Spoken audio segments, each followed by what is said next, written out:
Hello,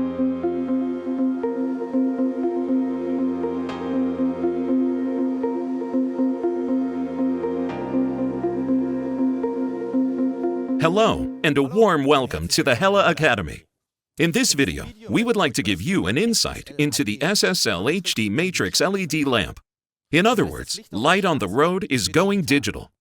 What does that mean? Quite simply, in the future, light distributions will be brought about primarily by the digital controlling of high-resolution light modules. The HD technology in an LED lamp means it is possible to create fully adaptive light distribution to suit each individual traffic situation.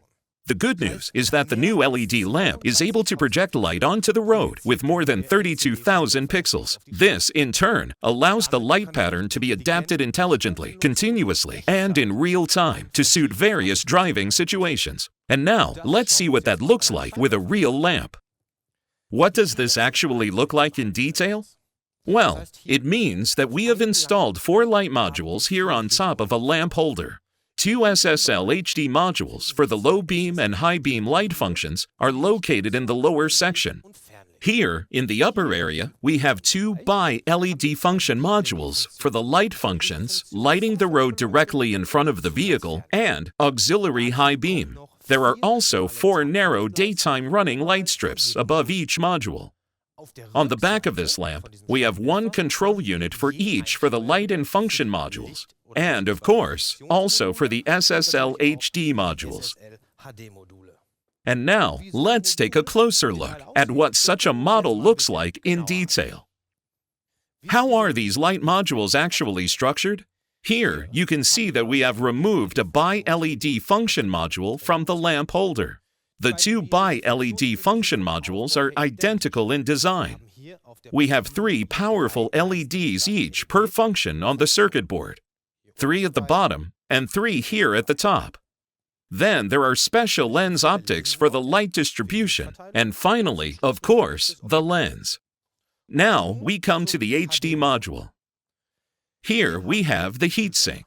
In front of it, the circuit board with all the appropriate electronics.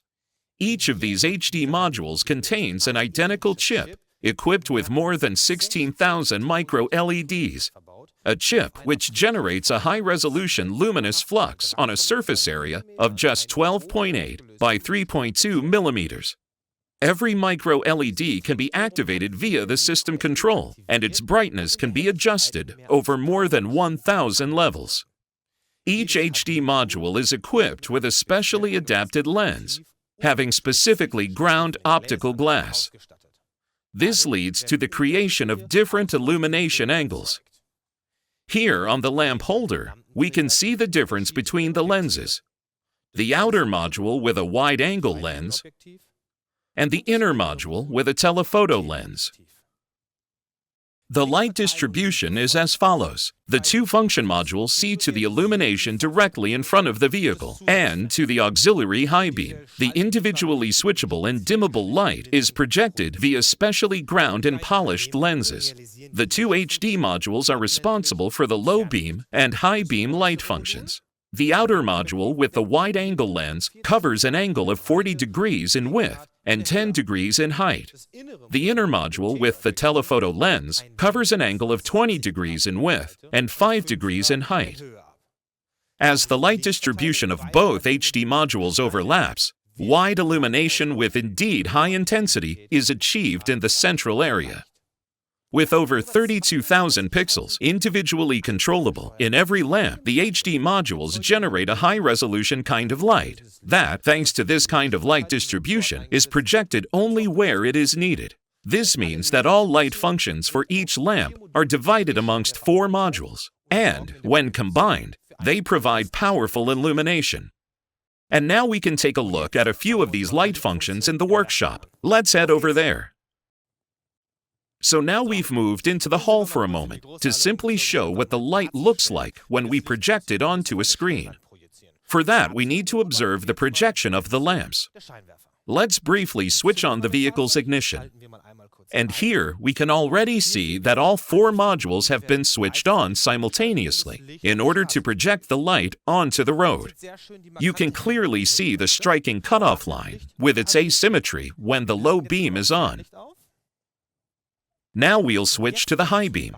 And now we'll add the two function modules to the two HD modules that have already switched from low beam to high beam. This, of course, significantly increases the amount of light in the central area, and the road can continue to be illuminated. It goes without saying that the auxiliary high beam is automatically switched off as soon as vehicles up ahead or any oncoming vehicles are detected. And now, let's switch off the ignition. After you have switched off the vehicle and left it, a brand-specific design is displayed. In addition to the display of low beam or high beam, driver assistance functions can also be displayed. For example, the optical lane assistant. This will visually project the width of the vehicle onto the road for the driver, while roadworks are being negotiated. Such information allows the driver to assess whether overtaking would be at all possible in such a situation.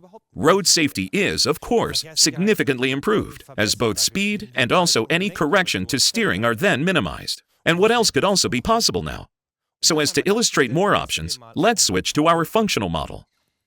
With our functional model, it is easy to project many different symbols onto the road surface. So let's make a start with the snowflake. This means that it is now going to be projected onto the road to warn of icy conditions.